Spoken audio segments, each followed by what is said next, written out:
हरे कृष्णा। जगत गुरु शिल प्रभुपाद महाराज की जय। जय राधा माधव कुंज विहारी, जय राधा माधव कुंज विहारी।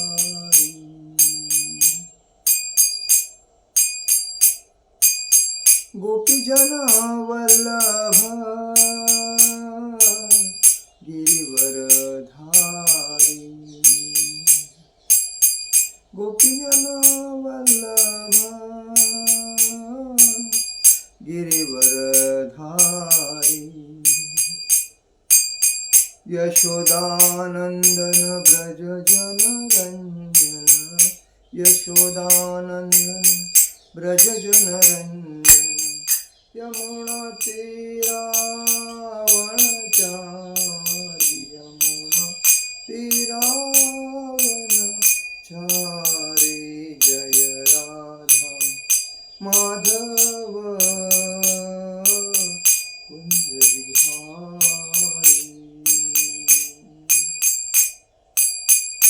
जय राधा माधव कुंज विहारी। हरे कृष्णा कृष्णा कृष्णा हरे हरे, हरे राम राम राम हरे हरे। हरे कृष्णा कृष्णा कृष्णा हरे हरे, हरे राम राम राम हरे हरे। हरे कृष्णा कृष्णा कृष्णा हरे हरे, हरे राम राम राम हरे हरे।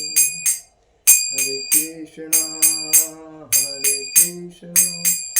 कृष्णा कृष्णा हरे हरे, हरे राम राम राम हरे हरे। जय ओम विष्णुपाद परमहंस परिव्राजकाचार्य अष्टोत्तर शत अभय चरणारविंद भक्ति वेदांत स्वामी शिल प्रभुपाद महाराज की जय। जय ओम विष्णुपाद परमहंस परिव्राजकाचार्य अष्टोत्तर शत श्री भक्ति सिद्धांत सरस्वती ठाकुर शिल प्रभुपाद महाराज की जय। अनंत कोटि वैष्णव वृंद की जय। नामाचार्य शिल हरिदास ठाकुर की जय। प्रेम से कहो श्री कृष्ण चैतन्य प्रभु नित्यानंद श्री अद्वैत गदाधर शिवासादि गौर भक्तवृंद। श्री श्री राधा कृष्ण गोपीनाथ श्याम कुंड राधा कुंड गिरि गोवर्धन की जय। वृंदावन धाम की जय। नवदीप मायापुर धाम की जय। अयोध्या धाम की जय। बद्रीनाथ धाम की जय। द्वारका धाम की जय। जगन्नाथपुरी धाम की जय।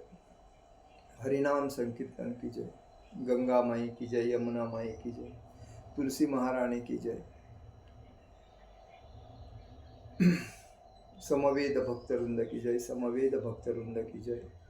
समवेद भक्तवृंद की जय। वृंदावन धाम की जय। हरिनाम हरे कृष्ण महामंत्र की जय। श्री गुरु गौरांग की जय। निताई गौर प्रेमानंदे हरे हरे बोल। ओम अज्ञानतिमिरान्धस्य ज्ञानाञ्जनशलाकया चक्षुरुन्मीलितं तस्मै श्रीगुरुवे नमः। श्रीचैतन्यमनोभीष्टं स्थापितं येन भूतले स्वयं रूपकदा मह्यं ददाति स्वपदान्तिकं। वन्देऽहं श्रीगुरो श्रीयुतपदकमलं श्रीगुरुवैष्णवाञ्च श्रीरूपं साग्रजातं सहगण रघुनाथातं तं जीवं स्वाद्वैतं सावधूतं परिजनसहितं कृष्णचैतन्यदेवं श्री राधा कृष्ण पादान सहगण ललिता श्री विशाखान्वितांच जय श्री कृष्ण चैतन्य प्रभु नित्यानंद श्री अद्वैत गदाधर शिवासादि गौर भक्तवृंद। हरे कृष्ण कृष्ण कृष्ण हरे हरे, हरे राम राम राम हरे। गुरुवे गौरचंद्राय राधिकाय तदालये कृष्णाय कृष्ण भक्ताय तदभक्ताय नमो नमः। ओम नमो भगवते वासुदेवाय, ओम नमो भगवते वासुदेवाय, ओम नमो भगवते वासुदेवाय। शील प्रभुपाद महाराज की जय, परम पूज्य लोकनाथ स्वामी महाराज की जय, निताय गौर प्रेमानंदे हरि हरि। आज हम लोग सृष्टि के गोत्र क्या होता है उसके ऊपर चर्चा करेंगे। देखिए, प्रथम इस पूर्ण जगत का सर्वश्रेष्ठ व्यक्ति भगवान है। उनके ना कोई ऊपर है और उनके कोई ना समान है। उन्होंने ही पूरी सृष्टि को निर्माण किया, वही सृष्टि का पालन पोषण सब कुछ करते हैं। और उन्होंने ही अपने बेबी के बोम्बी के फूल से, नाभि से फूल उत्पन्न करके ब्रह्मा जी को प्रकट किया। और ब्रह्मा जी वही इस धरती के प्रथम पुरुष है। ब्रह्मा जी से लेके चींटी तक भगवान उसके अंदर अपना अंश डाले। ब्रह्मा जी से लेके चींटी तक, कहने का मतलब यह है, ब्रह्मा जी को भगवान ने एक तपस्या करने के बाद सृष्टि बनाने का काम दिया और उन्होंने ये सृष्टि बनाई। उसके बाद ब्रह्मा जी ने अपने और सृष्टि का मतलब सृष्टि निर्माण करना, उसका पालन पोषण करना, उसका संहार करना, इस संहार का जो काम है वो उसके लिए शिव जी को उत्पन्न किया। और शिव जी का उत्पन्न करने के बाद जो भी शिव जी का काम क्या है, शिव जी और ब्रह्मा जी दोनों भी भगवान श्री कृष्ण के, भगवान विष्णु के पुत्र है और एकनिष्ठ भक्त है। कहने का मतलब है कि उन्होंने बाद में सृष्टि निर्माण की और उसमें सृष्टि में सब कुछ उत्पत्ति होने के लिए क्या करना चाहिए, इसीलिए उन्होंने अपने अंग से एक एक ऋषि को तैयार किया। और वो ऋषि से महर्षि ऋषि जो थे, उन ऋषि के माध्यम से उन्होंने स्त्री को भी उत्पन्न किया। और उसी वजह से स्त्री और पुरुष का संभोग से उत्पत्ति बढ़ने लगी। और इसी वजह से आज पूरे सृष्टि में जितने भी पब्लिक, जितने भी मनुष्य प्राणी, वो सब इस ऋषियों के संतान हैं।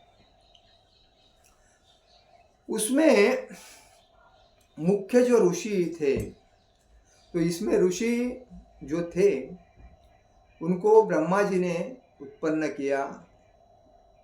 तो उस ऋषि में जो मुख्य ऋषि थे वो 4 ऋषि थे। और वो 4 ऋषि कौन थे? तो एक अंगिरा ऋषि थे, दूसरे कश्यप ऋषि थे, तीसरे वशिष्ठ ऋषि थे और चौथे भृगु ऋषि थे। ये ऋषियों ने, इसीलिए इस ऋषियों से ही गोत्र चालू हुआ। जैसा कि अंगिरा ऋषि, कश्यप ऋषि, वशिष्ठ ऋषि और भृगु ऋषि, ये 4 ऋषि से परंपरा चालू होती गई।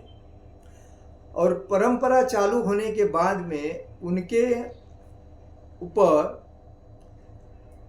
ये ऋषियों ब्राह्मण ऋषियों की संतान होते हैं। जो ऋषि जो है उनकी संतान ब्राह्मण होती है। प्रत्येक ब्राह्मण का एक संबंध एक ऋषि के साथ है, और इसमें वो 4 ऋषि होने के बाद उनके ही पुत्र संतान बढ़ती गई। उसमें जमदाग्नि ऋषि, अत्रि ऋषि, विश्वामित्र ऋषि, अगस्त ऋषि, ये भी उसके अंदर जोड़े गए। तो काल के अनुसार जैसी सृष्टि में सब पब्लिक मनुष्य बढ़ते गए, वैसे वैसे लोग अपने कर्म के अनुसार बदलते गए। उनको ये नहीं पता कि हमारा गोत्र क्या है। गोत्र का अर्थ क्या होता है? गो मतलब इंद्रिया और त्र मतलब रक्षा करना। इंद्रियों का आघात से रक्षा करना, यह गोत्र का मुख्य उद्देश्य है। गोत्र ऋषि परंपरा से ही संबंधित है। इसीलिए जो कोई भी प्रसंग हो, मतलब शुभ कार्य होता है, जैसा कि शादी होती है या कोई पूजा पाठ करने का होता है, उस टाइम ब्राह्मण जब हम बुलाते हैं तो ब्राह्मण के हाथों से ही घर की आध्यात्मिक जो संस्कृति है उसका ज्ञान हमें प्राप्त होता है। तो उस बेसिस पे जब ब्राह्मण हमारे पूजा पाठ घर में करता है तो प्रथम हमें पूछता है आपका गोत्र क्या है। तो बहुत से लोगों को अपना गोत्र ही पता नहीं होता है, वो कुछ भी बोलते हैं, मालूम नहीं रहता है। लेकिन ब्राह्मण कुल में जो जो जन्म हुए हैं, जो जो ब्राह्मण हैं, उनका ज़्यादा करके कश्यप गोत्र से संबंध होता है। क्योंकि कश्यप ऋषि जो थे उनके पत्नियां ज़्यादा थी, और उनके पत्नियां ज़्यादा होने से उनके पुत्र भी ज़्यादा थे, और उनके पुत्र ज़्यादा होने से उनकी जो संतानें जो बढ़ गई, उस बेसिस पे किसी को भी मालूम नहीं, लेकिन वो ब्राह्मण है इतना मालूम है। पहले ज़माने में ब्राह्मण जो थे वो भगवान के पार्षद होने के, ऋषियों के संतान होने के वजह से भगवान उनको ज़्यादा, ब्राह्मणों को ज़्यादा आदर करते हैं। क्योंकि ब्राह्मण का मुख्य कर्तव्य क्या है कि समाज को आध्यात्मिक मार्ग पर लेके जाना, भगवान के बारे में सभी उनको ज्ञान प्राप्त करके देना। दूसरी बात, ब्राह्मण कोई नौकरी नहीं करता है या कोई बिजनेस नहीं करता है, उसका काम यही है हर घर में जाकर आध्यात्मिकता का प्रचार करना, हर व्यक्ति को आध्यात्मिक ज्ञान देके भगवान के चरण पे लेके आना, भगवान के धाम में लेके जाना, ये ब्राह्मण का मुख्य काम है। लेकिन काल के अनुसार लोग स्वार्थी बन गए, ईर्ष्यालु बन गए, मतलब लालची बन गए, और उस बेसिस पे हर व्यक्ति अपना जो मुख्य पेशा है उसको छोड़ के दूसरे के पेशे में घुस गए। और इसीलिए ब्राह्मण का जो मुख्य जो काम था, मुख्य जो सेवा थी, उसमें वो, जैसा कि ब्राह्मण, क्षत्रिय, वैश्य, शूद्र का काम है नौकरी करना, बिजनेस करना, ये जो काम है वो उधर आ जाते हैं। तो उसमें ध्यान देके वो पैसे कमाने के लिए उसको आत्मसात किया। तो वो ब्राह्मण के वेद शास्त्र सब कुछ भूल कर वो उसको मानने लगा, और इसीलिए ब्राह्मण का ज़्यादा से ज़्यादा पतन होता गया। और इसीलिए समाज जो हिंदू सनातन धर्म है, ये मतलब ब्राह्मण उनको नॉलेज नहीं देने की वजह से वो समाज एक साइड से नीचे नीचे चला गया। अगर ब्राह्मण अपना कर्तव्य करता, क्षत्रिय अपना कर्तव्य करता, वैश्य अपना कर्तव्य करता और शूद्र अपना कर्तव्य करता, तो आज समाज एक मुट्ठी के जैसा मजबूत हो जाता था। लेकिन ये स्वार्थ के वजह से, पद प्रतिष्ठा, संपत्ति, पैसा के वजह से एक दूसरे को मतलब कंपटीशन में आने के बाद ये लोग एक दूसरे को पहचान नहीं सके। और इसीलिए कहा गया है कि काल के अनुसार जब वर्ण व्यवस्था ने जाति व्यवस्था का रूप लिया, तब यह पहचान स्थान उसके काम के अनुसार संबंधित हुआ। तो जैसे काल बदलता गया, वैसे जब वर्ण, उनका जो मुख्य काम क्या था, वो व्यवस्था जाति पे आ गई। जो काम जो व्यक्ति करता था, उस काम से उसका नाम पड़ा और उस जाति में उसको गया। जैसा कि एक टेलर काम करता है तो उसको टेलर के बेसिस पे नाम दिया गया। कोई खेती करता है, उसको खेती के नाम से किया गया। कोई चप्पल का बिजनेस करता है, चप्पल के बेसिस पे नाम दिया। कोई बिजनेस करता है, उस बिजनेस जिस चीज़ का बिजनेस करता है उसका नाम देता गया। तो उस बेसिस पे वो अलग अलग हो गए। और उस वजह से जो ब्राह्मण थे उनको उनका गोत्र मालूम नहीं, उनको भी कुछ दूसरा ही गोत्र बोल के चलते गए। तो इसीलिए ये व्यवस्था रूप कैसा रूप लिया, तो काल के अनुसार जैसे जैसे लोग बदलते गए हैं, उस टाइम उनकी पहचान बदलती गई और उसके काम के अनुसार उनको नाम रखा गया। इसलिए ब्राह्मण व्यतिरिक्त लोगों के गोत्र अधिकतर उनके कर्म क्षेत्र, उद्यम स्थान संबंधित होते हैं। इसीलिए ब्राह्मण जो है उसको उसका गोत्र बराबर पता है, लेकिन बाकी लोग जो है उनको उनका गोत्र पता नहीं है। वो किसी का भी गोत्र अपना मन के बोल देते हैं, लेकिन ब्राह्मण ये वही। और ब्राह्मण के मुख्य जो 3 गोत्र है वो है गौतम ऋषि, गर्ग ऋषि और शांडिल्य ऋषि। ये ही 3 ऋषियों से ब्राह्मण है। तो कश्यप ऋषि जो है ये भी ब्राह्मण है, क्योंकि गोत्र का मुख्य भाव एकत्रीकरण होता है। जो हमारे सब ये जो गोत्र है, हम कभी कभी घर में कोई अगर शरीर छोड़ता है तभी एक दूसरे को गोत्र को फोन कर, अभी फोन हो गए, पहले टेलीग्राम करते थे, मैसेज भेजते थे। मतलब एक दूसरे व्यक्ति को भेज के बोलते थे कि अपने घर में इसने शरीर छोड़ा है, तो अभी आप गोत्र है वो हिसाब से आपको इतने दिन तक शोक करना पड़ेगा, ऐसा होता था। लेकिन आजकल की ज़माने में सब लोग व्यस्त है, व्यस्त नहीं है, मूर्ख है। उनके पास टाइम है, लेकिन किसको टाइम देना चाहिए और किसको नहीं देना चाहिए ये जानकारी नहीं होने के वजह से लोग ये बोलते हैं मेरे पास टाइम नहीं है, मैं बहुत बिजी हूँ। ऐसा जो बोलता है ना मैं बहुत बिजी हूँ, ये दुनिया का सबसे महामूर्ख व्यक्ति है। इसको वो पद देना चाहिए, मेरे पास टाइम नहीं है, मैं बहुत बिजी हूँ। ये महामूर्ख व्यक्ति है, क्योंकि इसके पास टाइम बहुत है, इसको टाइम को अरेंजमेंट करने को नहीं आ रहा है। और किसको टाइम देना चाहिए किसको नहीं देना चाहिए, ये बिना काम का अपने स्वार्थ के लिए दिन रात गधे के जैसा मेहनत कर रहा है, इसीलिए इसके पास टाइम नहीं है। जिस दिन वो बीमार पड़ता है और हॉस्पिटल में जाके एडमिट होता है, उस दिन किसको बोलता है मेरे पास टाइम नहीं है डॉक्टर, अभी नहीं आऊँगा, बाद में आता हूँ, बोलता है?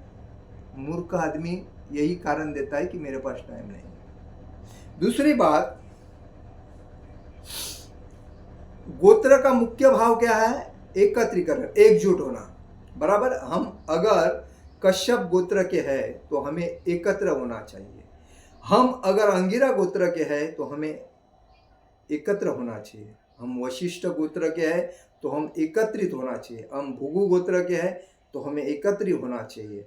हम जमदाग्निक ऋषि गोत्र के हैं तो एकत्रित होना चाहिए, हम अत्रि गोत्र के हैं तो एकत्रित होना चाहिए, हम विश्वामित्र गोत्र के हैं तो एकत्रित होना चाहिए, हम अगस्त ऋषि गोत्र के हैं तो एकत्रित होना चाहिए।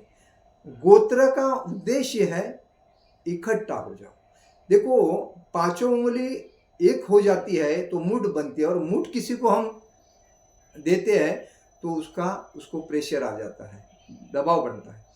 आज लोग ऐसे जाति में इतने फैले हैं कि उनको चिंदी के जैसे फेंक दिए हैं, जाति जाति में बांटकर, और ये जाति के वजह से वो कमजोर हो गए, और कमजोर के वजह से दूसरा उनका फायदा लेता है। आज वैसा अगर देखा जाए तो समाज में मुसलमान का स्थान कुछ भी नहीं है, अल्पसंख्यक ऐसा कहा जाता है। एक्चुअली अतिशय शूद्र से शूद्र जो व्यक्ति है वही मुसलमान कहा जाता है। लेकिन वो लोग क्या करते हैं कि जो हिंदू है उसको अपने से तुच्छ मान के उनको कुछ अभी कुछ गंदा मिक्सिंग करके उनको खिला पिला के उनको हम उनसे प्रतिष्ठित है, वो हमारे ऐसा कह के अपना प्रचार करते हैं। लेकिन हकीकत में देखा जाए तो सबसे शूद्र से शूद्र, अति शूद्र वही मुसलमान कहा जाता है। लेकिन और ब्राह्मण, ये जो हिंदू सनातन धर्म है वो सर्वश्रेष्ठ धर्म है। सनातन धर्म, इसका ना कोई अंत है, जो करोड़ों सालों से चलता आया है, और उसके बाद में जो भगवान ने पार्षद भेजे अपने भक्ति का प्रचार करने के लिए, जैसा कि यीशु क्रिस्त है, गौतम बुद्ध है, वैसे ये मोहम्मद पैगंबर, ऐसे जो भेजे, तो उन्होंने भक्ति का प्रचार सही किया। लेकिन उनके जो अंडर में जो भक्त बने, उन्होंने अपने स्वार्थ के वजह से भक्ति को गलत रास्ते से लेके जाके लोगों को गलत रास्ते बनाकर लोगों को उस रास्ते पे लेके गए, और इसीलिए समाज में द्वेष मतलब ये द्वेष पैदा हुए, जाति पैदा हुए, जाति में झगड़े पैदा हो गए इसी वजह से। तो कहने का मतलब है, गोत्र का मुख्य भाव एकत्रीकरण होता है, लेकिन कलियुग में समय के अनुसार अपना प्रेम और सौहार्द की कमी के कारण गोत्र का महत्व धीरे धीरे कम होकर केवल कर्मकांड और औपचारिक तक सीमित रह गया। देखिए, मतलब गोत्र आहिस्ता आहिस्ता कम कैसा हो गया कि लोग अपने स्वार्थ, अपने प्रेम, अपने फायदे के लिए लोग गोत्र को भूलते गए, और अपना जो स्वार्थ किसमें, अपना फायदा किसमें है उसको देखते चले गए। जैसा कि कर्मकांड क्या है कि कर्म के अनुसार जो मिलता है हमें, हम मेहनत करते हैं हमको मिलता है। कर्म का उद्देश्य मुख्य क्या है? भगवान की सेवा करना। हमें मनुष्य 84 लक्ष होने के बाद मनुष्य जीवन एक ऐसा है कि वो भक्ति कर सकता है, दूसरे को अपनी बातें बता सकता है, दूसरे को मदद कर सकता है, भगवान की भक्ति कर सकता है, भगवान की भक्ति का प्रचार कर सकता है। बाकी 80 लाख जो योनि है उसमें कोई कुछ नहीं कर सकता है। लेकिन 4 लाख योनि मनुष्य का जो वो भगवान के धाम जाने के लिए प्रवृत्त है, और इसीलिए मनुष्य प्राणी सर्वश्रेष्ठ है। और मनुष्य प्राणी सर्वश्रेष्ठ होने के वजह से ही उसने अपने स्वार्थ के लिए जैसे पशु करते हैं वैसे ही आहार निद्रा भय मैथुन के अंदर अपने को लिप्त करके अपना मुख्य उद्देश्य भूल गए। अपना मुख्य हेतु क्या है? भगवान के भक्ति को प्राप्त करके भगवान के धाम जाना, जो हमारा मुख्य घर है। हम जहाँ से आए थे ये माया जाल में फंसे पड़े हैं, किसी ने हमें रास्ता बताया नहीं। जो पाप कर्म से मुक्त है वही भक्ति में आता है, वही भक्ति सही करके भागवत धाम जाता है। लेकिन आज जो लोग भक्ति में नहीं है, और जो अपने कर्म कांड से माया मोह इच्छा आकांक्षा इंजॉय इसके पीछे लगे हैं, दिन रात गधे के जैसे मेहनत कर रहे हैं, तो उनके दिमाग में भक्ति नहीं आती है। उनको लगती है भगवान शंकर की भक्ति करने से हम मुक्त हो जाएंगे, देवी की भक्ति करने से मुक्त हो जाएंगे, गणपति की या किसी और भगवान पूर्ण पुरुषोत्तम भगवान के व्यतिरिक्त किसी की भी अगर हम भक्ति करते हैं तो वो नौकर की भक्ति हो जाती है। मालिक की भक्ति करने से हमें धाम प्राप्त होगा, लेकिन मालिक के जो नौकर है सब ये देवता, जैसा कि अग्नि वायु ये चंद्रमा, ये सब जो देवता है, ये 33 कोटि देवता, 33 प्रकार के देवता, इनकी हम भक्ति करके हम वापिस इस जन्म मृत्यु के चक्कर में ही आते हैं। लेकिन ये मनुष्य को मालूम होने के बाद भी उन्हीं की भक्ति करता है, क्योंकि उनकी भक्ति करने से हमारी इच्छा तृप्त हो जाती है, हमारे पास पैसा आ जाता है, हम जो सोचते हैं वो तुरंत हो जाता है। लेकिन भगवान की भक्ति करने से उनकी इच्छाएं तृप्त लेट हो जाती है। तो ये भगवान की, कृष्ण भगवान की भक्ति नहीं करनी चाहिए, हमें लक्ष्मी की भक्ति करनी चाहिए, क्योंकि लक्ष्मी आती रहे और धन धान बढ़ता रहे, प्रॉपर्टी मिले, पद प्रतिष्ठा मिले तो आनंद है। शंकर जी की भक्ति करें। शंकर जी कहाँ रहते हैं? स्मशान में रहते हैं। वो तो बिना वस्त्र के रहते हैं, लेकिन उनके भक्त श्रीमंत रहते हैं, क्योंकि वो सबको तथास्तु बोल देते हैं, क्योंकि उनको कुछ पड़ी नहीं है, क्योंकि उनका ध्यान भक्ति में गुंग रहते हैं। वो कभी ये नहीं सोचते मेरा भक्त क्या कर रहा है, वो सही भी करे तो ठीक, नहीं सही करे तो भी ठीक, उनका ये। लेकिन कृष्ण भक्ति में जो व्यक्ति आता है उसकी भगवान परीक्षा लेते हैं, और परीक्षा लेने के बाद वो जब पास हो जाता है तभी उसकी आहिस्ता आहिस्ता जो जो चीज़ें उसको चिपकी है माया की वजह से, उसको एक एक बाजू में निकालते हैं। पत्नी, बच्चे, प्रॉपर्टी, पैसा, पद, प्रतिष्ठा, ये सब बाजू में करके उसको कंगाल बना देते हैं। और कंगाल बनाने के बाद घर वाले बोलते हैं अरे कैसा आदमी है, बेकार आदमी है, घर में कुछ कमाता नहीं, कुछ नहीं, खाली बैठे खाता है। हड़तुड़ करने के बाद वो ऑटोमेटिक घर से बाहर जाता है। और घर से बाहर जाने के बाद भगवान बोलते हैं अभी तू मेरा भक्त है, क्योंकि अभी तू बिना टेंशन का मेरे पास आ रहा है ना, तो तू बराबर भक्ति करेगा। और जिस टाइम तेरे पास टेंशन था उस टाइम मेरी भक्ति करने को तेरे पास टाइम नहीं था। तो अभी मैंने ये सब तेरे को, जैसा कि पेड़ को, बड़ा पेड़ को काटना है तो उसके फांदी बिंदी तब तोड़ना पड़ता है, उसको सीधा करना, अरे थोड़ा थोड़ा करके उसको जमीन से उखाड़ देते हैं। तो वैसा ही भगवान उस भक्त के साथ करते हैं जो उनका प्रेमी भक्त होता है, एकनिष्ठ भक्त होता है, जो शुद्ध भक्ति की तरफ चलता रहता है। तो आहिस्ता आहिस्ता सब निकाल के भगवान बोलते हैं अभी तू मेरी भक्ति बराबर करेगा और मेरे धाम में आएगा, जैसा प्रभुपाद के साथ किए। प्रभुपाद की पत्नी ने, प्रभुपाद की जो भागवतम थी वो चाय के लिए बेच दिया था। उसके बाद उनको इतना गुस्सा आया, अरे मैंने इतनी मेहनत करके वो भागवतम लाया और रखा और उसके ऊपर मेरे को सब कुछ करना था, इसने चाय के लिए। अभी बच्चे, उन्होंने उसी टाइम ठान लिया ना बच्चे चाहिए, ना पत्नी चाहिए, ना कुछ ना चाहिए, ना प्रॉपर्टी, ना पैसा, ना कुछ नहीं चाहिए, खाली गुरु ने जो आदेश दिया उसको आत्मसात करो, अपना बैग पकड़ो और चले जाओ। मिला तो भी ठीक, नहीं मिला तो भी ठीक, जगू या मरू, लेकिन जनता की, भगवान के लिए, भगवान के धाम में जाऊं, बस भगवान के भक्ति का प्रचार करूं, यही मेरा जन्म सिद्ध हक है, बाकी मुझे कुछ नहीं चाहिए। और उन्होंने जो अपना जीवन तो दूसरे को दे दिया। किसको दे दिया? जिनको वो कभी लाइफ में पहचानते नहीं थे, जिनको कभी उन्होंने कभी देखा नहीं था, वो गुरु के आदेश में जाके उन्होंने, कोई नहीं उनको पहचानता, खाली जगह पे बैठे हरिनाम संकीर्तन करते करते उनके पास लोग आते जाते रहे, उनसे बातचीत करते रहे, उनको स्वभाव अच्छा लगा और उन्होंने भक्ति का प्रचार करके पूरे इस्कॉन को दुनिया में फैलाया। आज प्रभुपाद दुनिया के एक नंबर के जगत गुरु है।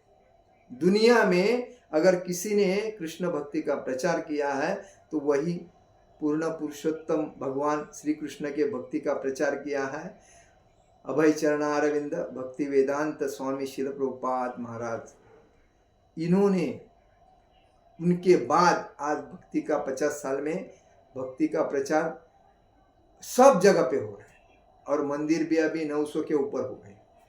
क्यों हो गई? क्योंकि उन्होंने भगवान की बात सुने, अपने गुरु की बात सुनी और सबको त्याग किया। तभी आज कोई उद्योगपति के पास भी इतनी प्रॉपर्टी नहीं होगी, उतनी प्रॉपर्टी प्रभुपाद की है। इतने बड़े बड़े उद्योगपति दुनिया में हैं, उनके पास भी इतनी प्रॉपर्टी नहीं होगी। वो भगवान की प्रॉपर्टी है, प्रभुपाद की भी नहीं। लेकिन प्रभुपाद ने भगवान के कहने पे चलते गए। वो कुछ नहीं, वो खाली निमित्त थे।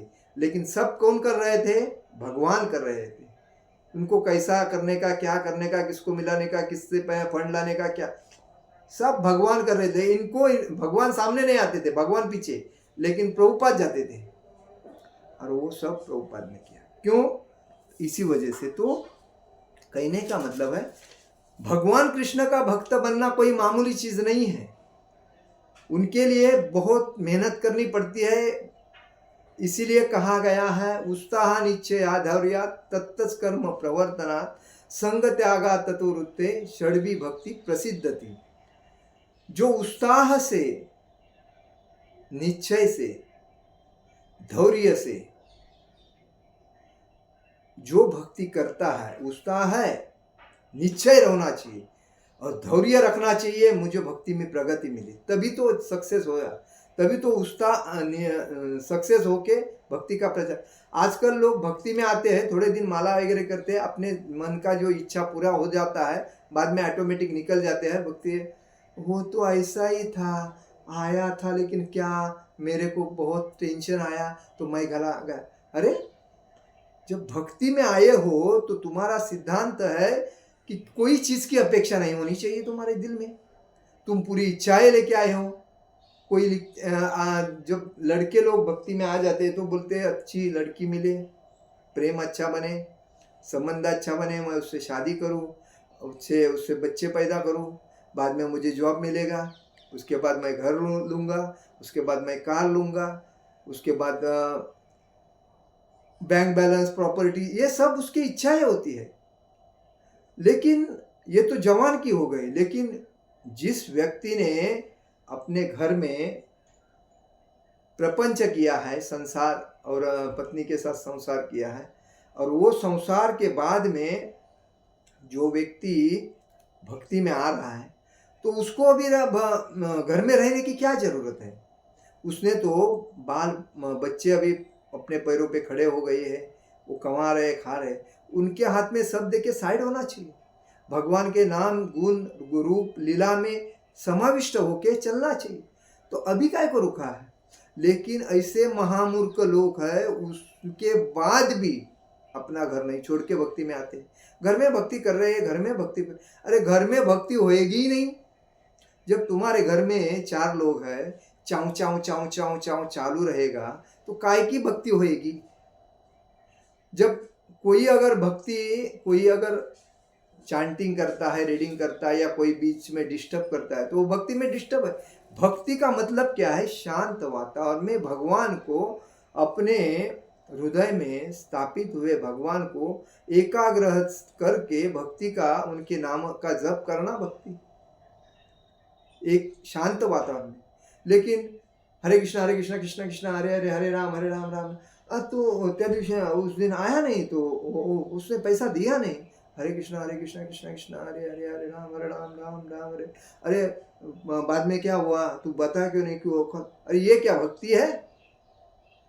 हम भक्ति करने के वजह से हम दूसरे से बात कर रहे, भक्ति कर रहे, बात कर रहे, डिस्टर्ब क्यों कर रहे? अगर तुम भक्ति करना चाहते एक शांत वातावरण में करो। अगर तुमको कोई परिक्रमा करनी है, शांति से करना चाहिए। परिक्रमा में भी भगवान का नाम स्मरण होना चाहिए। उसमें एक दूसरे की बात नहीं होना चाहिए। लेकिन मैं देखता हूँ परिक्रमा करने के टाइम पे दो आदमी मिले, दो औरतें मिलने के बाद सोचो ही मत, उनको कोई एंड ही नहीं है, क्योंकि उनका ब्लड कितना भी खराब हो जाए, खलास हो जाए, लेकिन बात करने की कभी रुकेगी नहीं, क्योंकि उनको श्राप दिया है तुम्हारे अंदर कुछ नहीं रहेगा।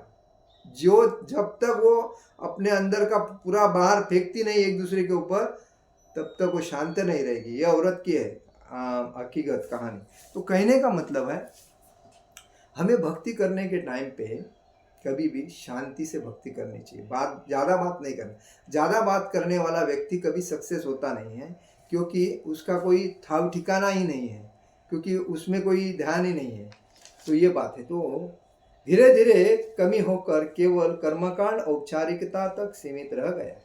ब्राह्मणों में जब किसी को अपने गोत्र का ज्ञान नहीं होता, तब वह कश्यप ऋषि गोत्र को उच्चारण करते हैं। देखिए, कश्यप ऋषि ये गोत्र सभी ब्राह्मण क्यों उच्चारण करते हैं? क्योंकि कश्यप जो ऋषि थे उनकी पत्नियां ज्यादा थी, और पत्नियां ज्यादा होने के साथ उनके बच्चे भी ज्यादा थे। उनके पुत्र ज्यादा होने की वजह से उनके पुत्र ऐसे जो परंपरा चलती गई। तो इसीलिए कोई भी ब्राह्मण होता है वो अपना कश्यप गोत्र बोलता है। तो कश्यप गोत्र और कश्यप गोत्र वाले बाद में कोई अलग अलग धंधे में भी चले गए, बिजनेस में भी चले गए, और उनको ये भी पता नहीं हमारा कौन सा गोत्र है। तो ये मुख्य बात है। कश्यप ऋषि के एक से अधिक विवाह हुए थे, उनके अनेक पुत्र थे। उनके अनेक पुत्र होने के कारण ही ऐसे ब्राह्मण अपने गोत्र का पता नहीं होता था। वह कश्यप ऋषि के कुल से संबंधित माना जाता है, और इसीलिए कश्यप गोत्र लोग ज्यादा बोलते हैं। भगवान पूर्ण पुरुषोत्तम भगवान विष्णु जी ये भी कश्यप गोत्र के ही तो है।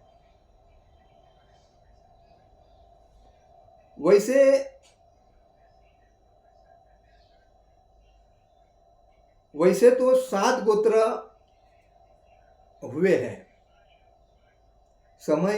समयातरल के साथ मूल 7 गोत्र ही रह गए हैं, और 7 गोत्रों को लोग जानते हैं, जैसा कि अत्रि ऋषि, भारद्वाज ऋषि, भृगु ऋषि, गौतम ऋषि, कश्यप ऋषि, वशिष्ठ ऋषि, विश्वामित्र ऋषि। यह है वर्तमान में अभी जो गोत्र है उनके पुत्र ऐसा बोल के 115 गोत्र है टोटल। अभी जो इस वर्तमान काल में अगर गोत्र जो है वो 115 है। उनकी नाम की लिस्ट भी है, लेकिन मैं अभी नहीं कहूँगा क्योंकि मेरे पास इतना टाइम नहीं। तो 115 गोत्र प्रचलित है, वह 7 शाखाओं से सहित कुल। वो 7 शाखा मतलब अत्रि ऋषि, भारद्वाज ऋषि, भृगु ऋषि, गौतम ऋषि, कश्यप ऋषि, वशिष्ठ ऋषि और विश्वामित्र ऋषि, इनके ही पुत्र संतान पोतु जो भी है वो बढ़ते बढ़ते चला गया। मतलब क ख ग घ ड ऐसे क्रम में बढ़ते गए। तो मुख्य गोत्र, उत्पत्ति, शाखा और संतान पूरी हिंदू जाति 115 गोत्रों में विभाजित ऋषियों के वंशज है। ये हिंदू धर्म जो है अपना हिंदू सनातन हिंदू धर्म 115 ऋषियों के गोत्र में है। 115 ऋषियों के गोत्र में ही पूरा हिंदू समाज फैला हुआ है, लेकिन लोगों को मालूम नहीं है वो कश्यप, मैं कश्यप, वो कश्यप, मैं हम एक है, वो मालूम नहीं है। अपने अपने स्वार्थ की वजह से इधर उधर फैले है। कोई अपना गांव छोड़ के दूसरी गांव में है, अलग अलग ऐसे भी। तो 115 गोत्र में विभाजित ऋषियों के वंशज है। इसमें से ब्राह्मण में शांडिल्य को सर्वश्रेष्ठ गोत्र माना जाता है। शांडिल्य गोत्र क्या है? शांडिल्य गोत्र चंद्रमा का मुख्य एक गोत्र है, और ये शान और सुंदरता का प्रतीक है। ये शांडिल्य ये गोत्र, शांडिल्य गोत्र हे शान और सुंदरता का प्रतिष्ठित है, जो कि चंद्रमा के ऊपर आधारित है। यह तप वैदिक ज्ञान को धारण करने वाले 3 ब्राह्मण के उच्च गोत्र है। ब्राह्मण का मुख्य उद्देश्य क्या है? तप, तपस्या और आध्यात्मिक का प्रचार करना। इसमें 3 गोत्र जो मुख्य है वही ये है, गौतम ऋषि, गर्ग ऋषि और शांडिल्य ऋषि। और इनकी ही परंपरा हुए ब्रह्मांड में ब्राह्मण की ज़्यादा मुख्य मानी जाती है, क्योंकि वो तप और वैदिक ज्ञान को धारण करने वाले ब्राह्मणों के उच्च लोग हैं। और इसीलिए हमारा गोत्र क्या है वो प्रत्येक व्यक्ति को मालूम पड़ना जरूरी है। हमें अगर मालूम है हमारा गोत्र, तो हम हमारे पुत्र को बताएंगे, हमारे जो पुत्र के पुत्र है, पोते हैं, उनको बताएंगे।